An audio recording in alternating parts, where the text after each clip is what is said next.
kai kokari ko raka'a biyu kai a kowane dare guda 10 nan, ko raka'a biyu ka samu kai, domin a cikin dararen guda 10 akwai daren lailatul qadari. In Allah ya karbi wannan raka'a biyun to zai sa maka ita kayi bauta ta shekara 84 da wata 6.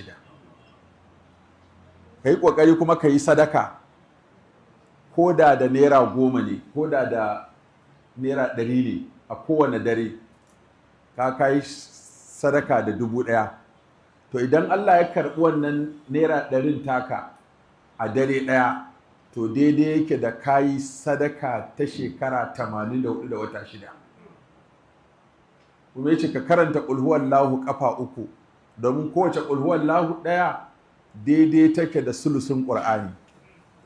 Idan ka karanta qul huwallahu 3, Allah zai baka ladan kayi sauka alqur'ani sau shekara 84 da wata 6.